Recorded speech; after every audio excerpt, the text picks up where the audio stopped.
जिस तरह से खरीद फरोख्त कर रहा है, ईडी का, सीबीआई का, इनकम टैक्स का धौंस देके अपने पक्ष में नेताओं को कर रहा है, तो उनका अब चैप्टर समाप्त हो चुका है। मोदी जी का समय समाप्त हो चुका है। सुपौल लोकसभा के लगभग प्रत्येक पंचायत को मैंने टच किया, महत्वपूर्ण लोगों से बात किया, कुछ बस्ती में भी जाने का सौभाग्य प्राप्त हुआ और मुझे जो जनविश्वास मिल रहा है, जो उत्साह लोगों में है, युवा में है, बुजुर्गों में है, मजदूरों में है, युवाओं में है, किसानों में है, वो बड़ी उत्साहित है लोग और हमें अपार मत से वहां से सांसद बना कर भेजने का काम करेंगे। वहां की जनता जो निवर्तमान एमपी दिलेश्वर बाबू हैं, उसको मैंने आदर से पैर छू के भी प्रणाम करता हूं। वो बुजुर्ग हो चुके हैं, वो पदाधिकारी रहे हैं, 19 में चुनाव जीत के आए, लेकिन 80 साल से भी अधिक उम्र के हैं और उनका अब उम्र आराम करने का है, कहीं गए भी नहीं। जनता में भी बड़ी आक्रोश है उनके प्रति और हम आशा करते हैं कि दिलेश्वर बाबू अब आराम करें। गोदी मीडिया छोड़ के जो सोशल मीडिया है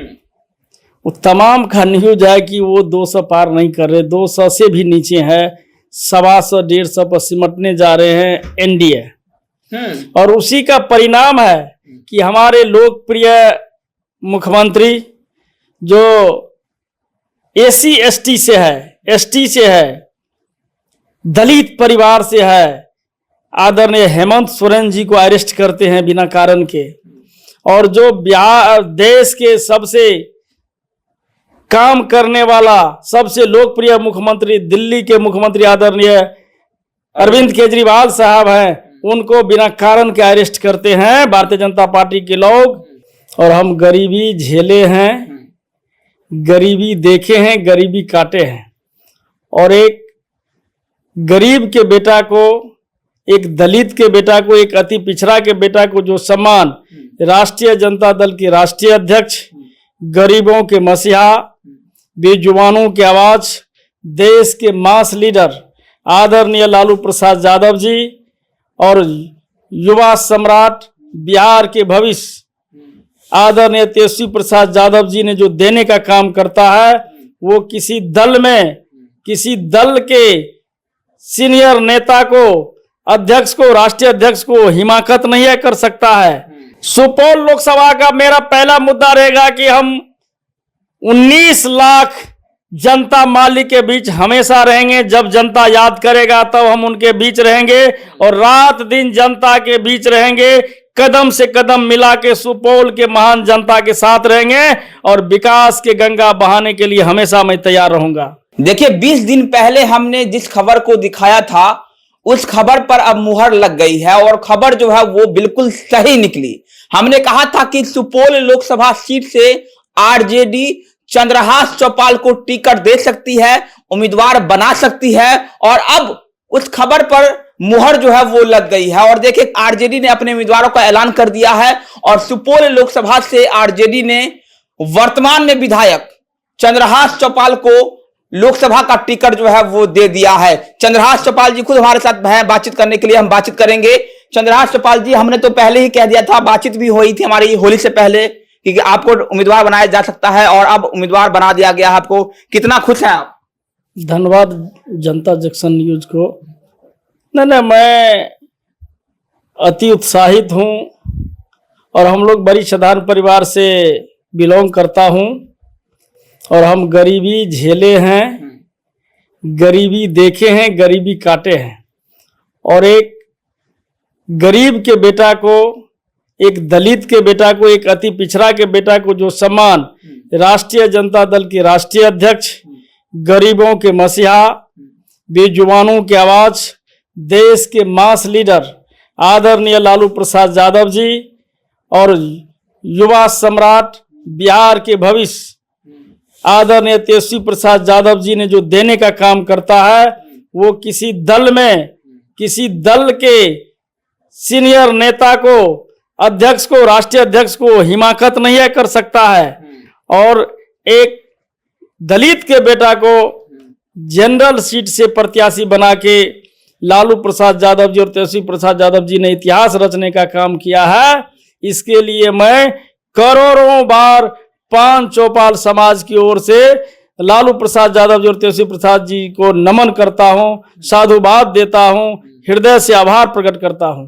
चलिए, आप तो टिकट तो मिल गया आपको। अब ये बताइए कि तैयारी कितनी है, क्योंकि क्षेत्र में जब उतरेंगे आप, जनता से मुलाकात करेंगे, तो उसको लेकर तैयारी कितनी है और क्या लग रहा है कि इस बार सुपौल का सांसद कौन होगा आपकी नजर में, आप या फिर दिलेश्वर कामत? क्योंकि एनडीए ने दिलेश्वर कामत को उम्मीदवार बनाया है, सांसद वर्तमान में वो अभी भी हैं, तो क्या लगता है कि कितना मुकाबला, कितना चुनौती दे पाएंगे आप उनको?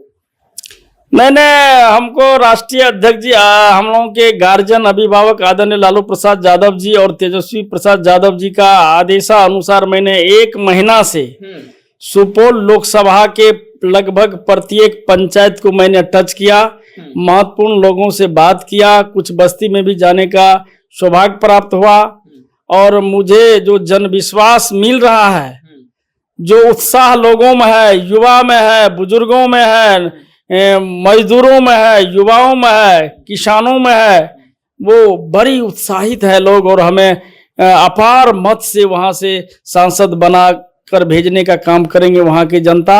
और जहां तक हमारे आदरणीय जो निवर्तमान एमपी दिलेश्वर बाबू हैं, उसको मैंने आदर से पैर छू के भी प्रणाम करता हूं। वो बुजुर्ग हो चुके हैं, वो पदाधिकारी रहे हैं, 19 में चुनाव जीत के आए, लेकिन 80 साल से भी अधिक उम्र के हैं और उनका अब उम्र आराम करने का है, कहीं गए भी नहीं। जनता में भी बड़ी आक्रोश है उनके प्रति और हम आशा करते हैं कि दिलेश्वर बाबू अब आराम करें, उनका अब भगवान का नाम जपने का समय है। हम लोग युवा है, नौजवान है, जनता के समस्या लेके विकास करने का, जनता का समस्या लेके लड़ने का काम करूंगा, विकास के गंगा बहाने का काम करूंगा और जनता के एक एक समस्या में खरा उतरने के लिए मैं तैयार रहूंगा।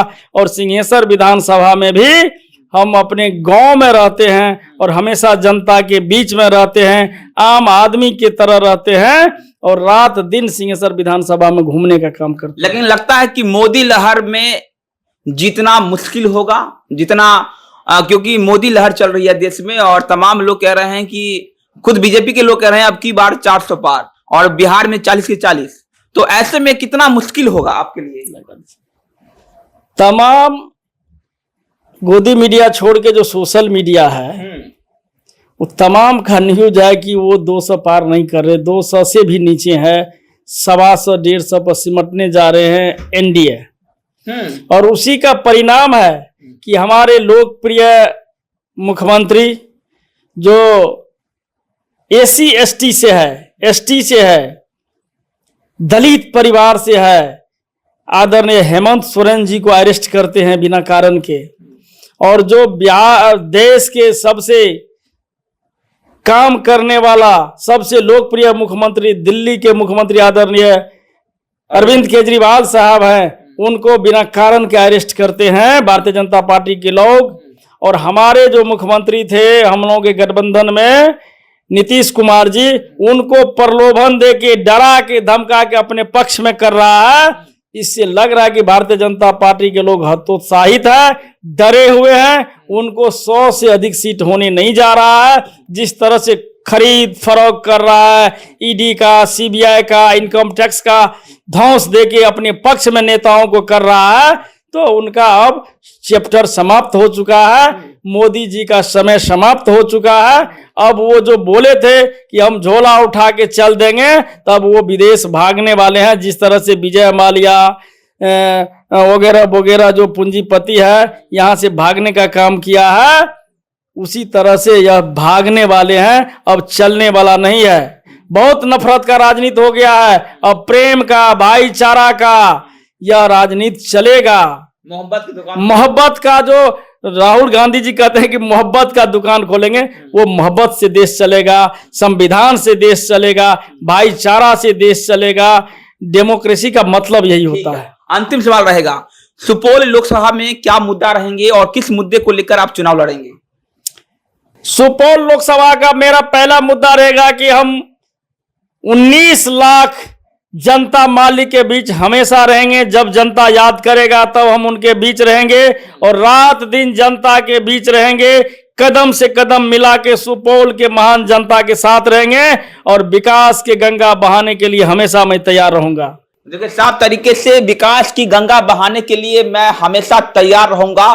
सुपौल लोकसभा सीट से आरजेडी के प्रत्याशी चंद्रहास चौपाल को आप सुन रहे थे। देखिए, चंद्रहास चौपाल को टिकट आरजेडी ने दे दिया है और चंद्रहास चौपाल मैदान में उतर चुके हैं। देखिए, एक तरफ जहां एनडीए के उम्मीदवार दिलेश्वर कामत हैं, जो वर्तमान में सांसद भी हैं, दूसरी तरफ महागठबंधन ने चंद्रहास चौपाल को उम्मीदवार बनाया है। तो ऐसे में देखना होगा कि चंद्रहास चौपाल कितना टक्कर दे पाएंगे, कितना चुनौती दे पाएंगे, क्योंकि मोदी लहर चल रहा है, ऐसा कहा जा रहा है। और यह भी कहा जा रहा है कि एनडीए का सिंबल मतलब दिल्ली का रास्ता, तो एनडीए का सिंबल को हराना क्या आसान होगा चंद्रहास चौपाल के लिए, यह भी देखने वाली बात होगी।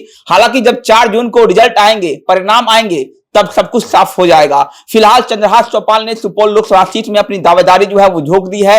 क्षेत्र में घूम रहे हैं, लोगों से मुलाकात कर रहे हैं और उन्होंने कहा है कि जनता से मुझे बढ़िया रिस्पांस भी मिल रहा है, मेरी तैयारी पूरी है। तो देखना होगा कि 4 जून को जब परिणाम आएंगे तो क्या होता है सुपौल लोकसभा सीट में। मेरा नाम वरुण झा है, आप जनता जो देख रहे थे, बहुत बहुत धन्यवाद।